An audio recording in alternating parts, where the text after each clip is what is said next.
Hey, bonjour à tous et bienvenue sur la chaîne Blokozandor pour ce nouvel unboxing donc de produits de modélisme divers et variés en provenance de chez Oops Model. Donc voilà, quand je vous disais dans une des vidéos que je commandais régulièrement, vous en avez de temps en temps. Bon là c'est pas représentatif bien sûr de comment ils emballent leurs colis puisque je l'ai déjà ouvert, j'ai déjà regardé, je vais me tester déjà certains produits. Allez, on se lance, on va commencer ici par un produit de chez Green Stuff. Pas le produit le plus représentatif de leur gamme, c'est tout simplement des flacons en verre avec des pipettes en verre. Alors c'est deux petites fioles à pipettes, bon j'en ai reçu une où la pipette elle est littéralement pulvérisée. Du coup j'ai contacté le SAV de chez Oops Model, alors par écrit ce coup-ci, une fois j'avais dû les appeler parce que j'avais eu un souci avec ma commande qui était pas partie. Bah ils m'ont répondu, allez en moins de 48 heures, pour ne pas dire 24 heures en moyenne. Ils m'ont demandé une première fois d'envoyer les photos, j'ai envoyé les photos et en fait ils m'ont fait un avoir, sans souci directement, il n'y avait pas de problème. Donc jusque là, bah bon contact avec le SAV de chez Oops Model. Alors l'intérêt voilà, c'est la petite pipette qui est elle-même en verre, c'est vraiment des bouteilles en verre. En haut on a donc la petite poire qui est dans un caoutchouc assez rigide et assez épais. Je dirais qu'il est qualitatif, il devrait durer dans le temps. Si je les ai pris, alors moi c'est pour mettre mes diluants, puisque mes diluants en pot, j'ai tendance à aller tremper mon pinceau qui est pas forcément hyper clean dedans, et à polluer mes pots de diluants. Du coup je vais mettre mes petits diluants dans des pipettes, ce sera même plus facile pour doser, que ce soit sur la palette, ou alors en déposer sur une carrosserie ou quelque chose comme ça. Je pense que ça va être pas mal, c'est pas si cher que ça. Et bon, ça m'a l'air d'une bonne qualité. Je m'attendais un petit peu mieux de la part de Green Stuff. C'est vrai que le verre, quand on le touche, il est pas tout à fait lisse, le moulage est pas excellent, mais après on n'en demande pas plus à un flacon que de faire son office, et la pipette me semble bien. Je vous ferai un petit retour plus tard là-dessus, puisque je ne l'ai pas encore utilisé. Alors là, un des achats très hétéroclite pour le coup. Bon, ce petit lot-là, j'avais envie de tester, par curiosité. Des éponges, genre pour l'huiserine, ils appellent ça, hein, c'est pour tout ce qui est fait de vieillissement, c'est vrai que ça peut être pas mal. On a souvent un petit bout de sopalin ou un bout de tissu pour essuyer. Donc pourquoi pas avoir, pour 1 euro, il y avait les deux. Alors c'était un peu mal exprimé sur le produit, je trouve, sur le site, puisqu'on a l'impression qu'on a acheté une de ces éponges à maquillage en forme d'œuf. En fait, c'est deux petites éponges à plate en forme d'œuf. Des œufs mais écrasés quoi. Donc à voir, j'ai été curieux de tester, mais c'est pas tant ça qui me l'a fait acheter, puisqu'il y avait le deuxième modèle qui est là, qui est un peu plus cher, en espèce de forme de fuseau, puisqu'en fait, ça ressemble énormément aux éponges de maquillage, sauf que c'est beaucoup moins cher. Donc c'est à tester, c'est ma femme qui a voulu tester ça au passage, et au pire moi ça me sera toujours utile pour le modélisme, je trouverai très certainement une utilité. Voilà, ça c'est pas des trucs que je vous recommanderais, par curiosité pourquoi pas celui-là, mais ça c'est pas du tout un produit que je vous recommande en soi, c'est vraiment un test là, c'est une curiosité, ça vient de sortir, donc ouais pourquoi pas.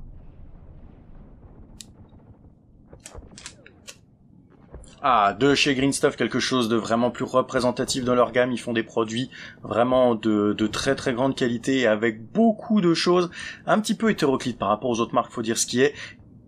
Il s'agit donc de la perforatrice jaune moutarde référence 1371. On peut voir donc la forme des feuilles donc de ces fougères qu'elle va nous donner. C'est vraiment pas mal, c'est des produits très rentables, hein. C'est une bonne dizaine d'euros. Je vous en ai montré une fois. Donc je crois qu'elle était moins chère, celle-ci, la grise, donc qui permet de faire 4 feuilles, qui donne, je crois, pour un 48e, un 35e et un peu plus gros. Personnellement, je la passerais plus sur un 35e et un peu plus grosse, parce que les feuilles sont quand même assez balèzes, notamment pour Légion. Et même moins 35e, je dirais que ça commence déjà à être des grosses feuilles. Ouais, vous pouvez acheter des feuilles comme ça en petite boîte. C'est pas mal, mais je préfère investir dans une perforatrice, c'est rentable très rapidement, d'autant plus que là on peut sélectionner la couleur qu'on veut. Donc soit on peut faire ça avec des feuilles de papier qu'on a pré-colorées, soit on peut faire ça avec des feuilles donc végétales séchées. J'ai pas été convaincu, de mon côté c'était pas très glorieux. Et là je vais tester notamment pour les fougères.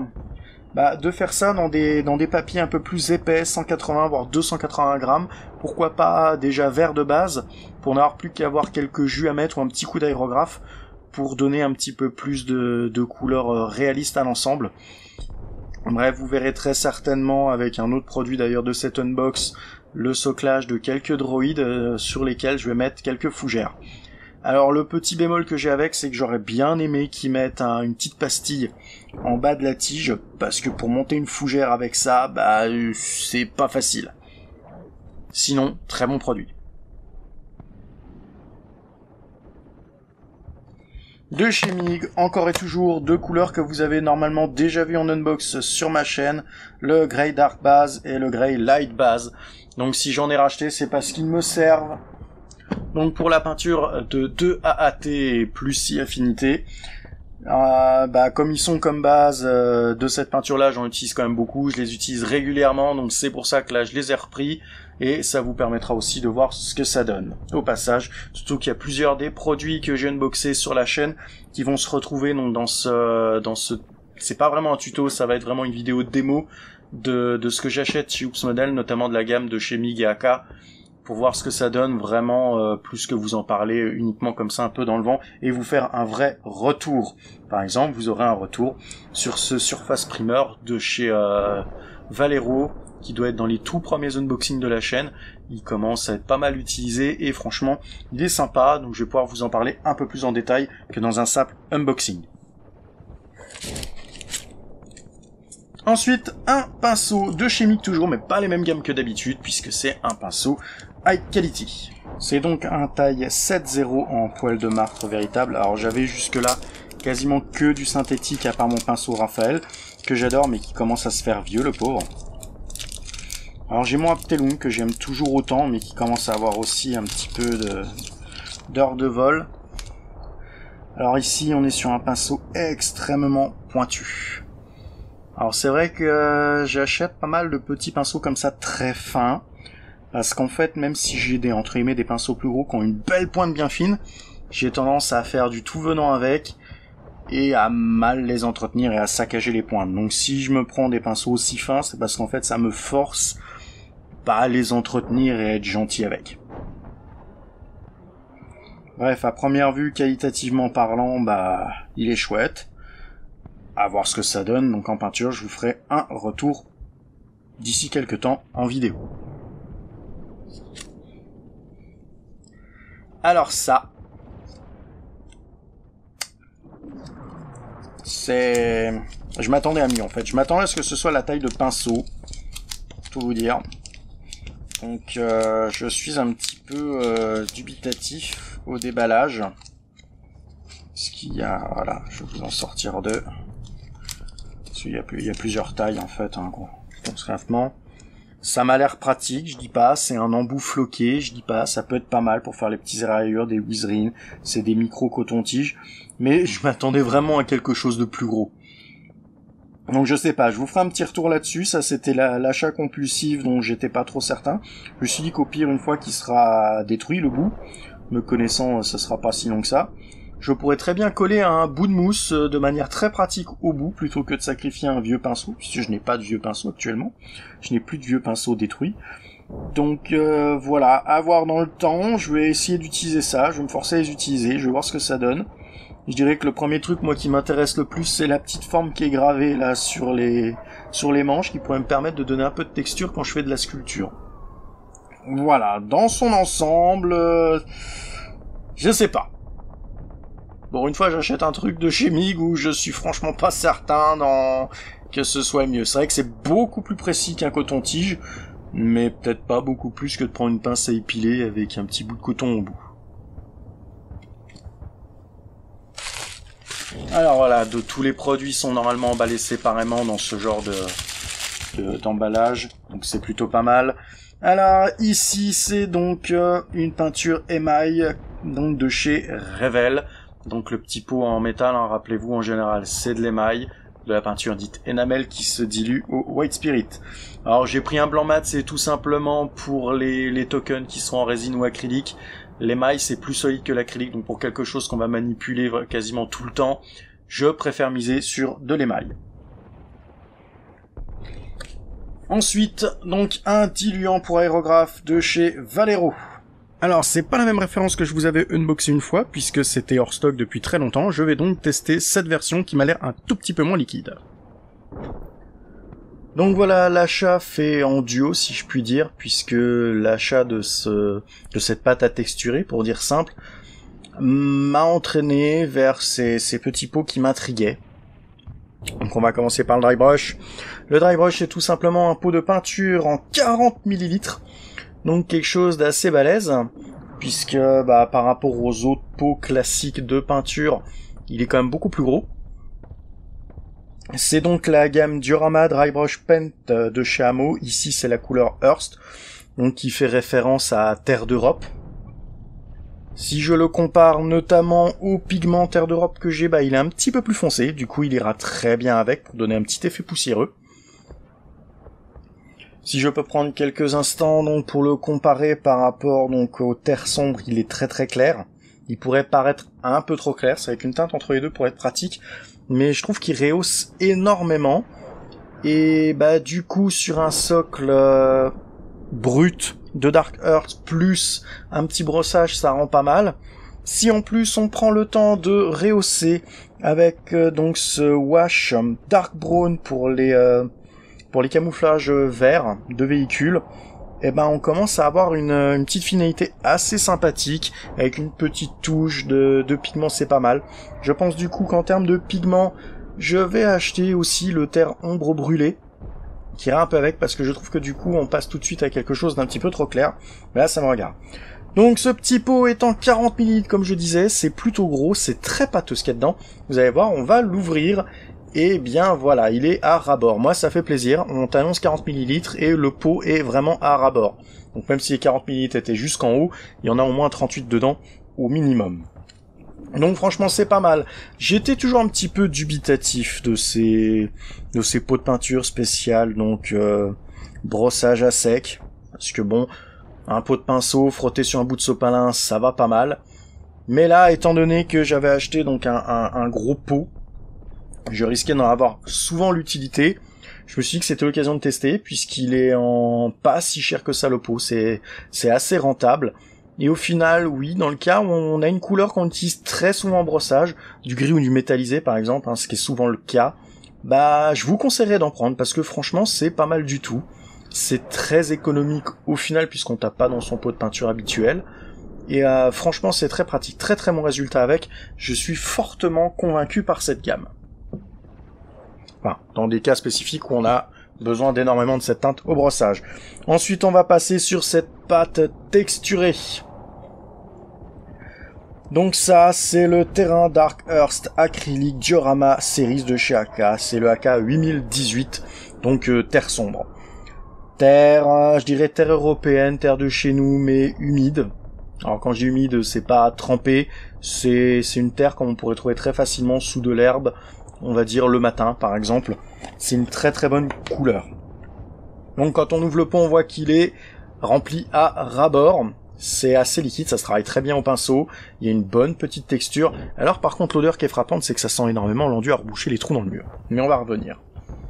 Bon, je trouve quand même que le bouchon c'est un petit peu le bémol. Voilà, si on le serre de trop, il a tendance à assez facilement voir s'ouvrir, faudra peut-être faire attention.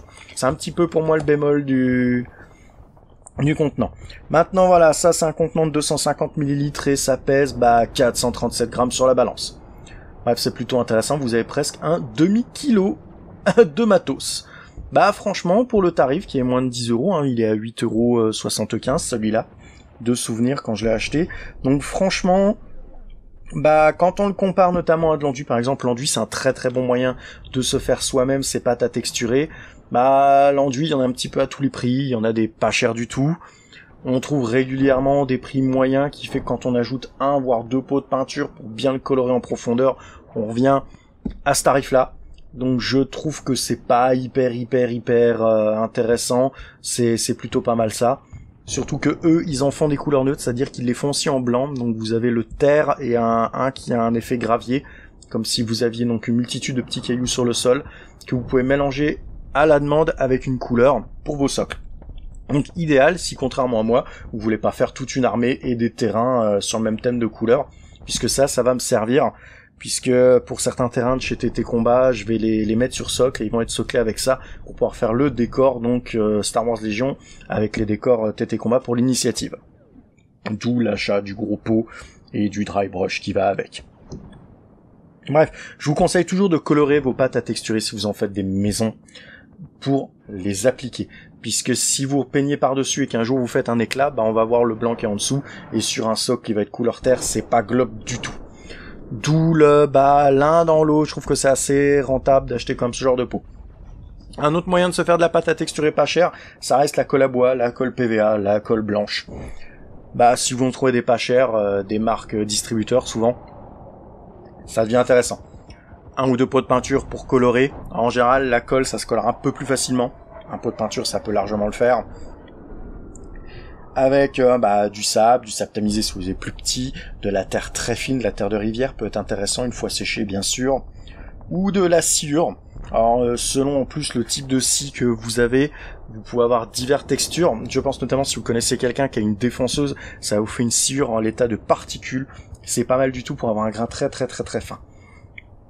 Et là, oui, on arrive largement à être un petit peu en dessous de ça, mais ça dépend vraiment si vous prenez de la colle bas de gamme, en fait. Alors quand je dis bas de gamme, je dis bas de gamme en termes de prix, quoi. Si vous prenez une colle de marque, en général, la rentabilité, elle s'envole et c'est fini. Donc c'est pour ça que je suis plutôt convaincu de leur petit pot. Là, ce qui est intéressant, couplé avec le dry brush, au final, c'est que je vais pouvoir faire des soclages assez rapides. Je vais vous mettre une petite photo, donc, brute, avec dry brush. Avec, ma foi, le wash Dark Brown Fort Green Véhicule qui est là de chez MIG, la référence 1005, qui va pas mal, n'empêche avec, je vous le recommande avec, si vous cherchez un petit wash pour l'ensemble, ces trois références-là vont très très bien avec. Voilà, ça c'est une bonne base. Et éventuellement, avec un petit peu de pigment, pour rehausser un petit peu. Je pense d'ailleurs acheter le pigment ombre brûlée, puisqu'en fait, le European Earth, là, de chez MIG, donc je vois plus la référence complète, le 3004 que j'ai là, il est un petit peu clair, il fait vraiment effet poussière. Donc le terre sombre pourrait être pas mal pour aller avec, je pense, pour pouvoir donner un peu plus de texture. Je pense dans les prochains unboxings à acheter pour faire les flaques d'eau sales pour aller avec, et je pense que je serai déjà pas mal équipé pour faire des socles en série qui sont sympathiques. Donc voilà pour cette petite pâte à texturer qui est vraiment sympa. Je vous la recommande, hein. Si vous n'avez pas peur de faire des socles en série, c'est franchement intéressant pour le tarif. AK a fait un produit vraiment très très intéressant. Bon voilà, on arrive à la fin de cet unboxing. J'espère que j'aurais pu vous faire découvrir des petites choses ou vous donner envie d'acheter quelque chose que vous aviez déjà vu. Je vais donc normalement m'amuser à faire des petites séries vidéo avec des démos où je vais utiliser tous ces produits-là que j'achète pour vraiment vous faire un vrai retour et pas juste un unboxing. Donc n'hésitez pas à lâcher le petit pouce bleu si ça vous a plu, à mettre un petit commentaire dans la vidéo, à partager, vous abonner, tout ça, et je vous dis à la prochaine.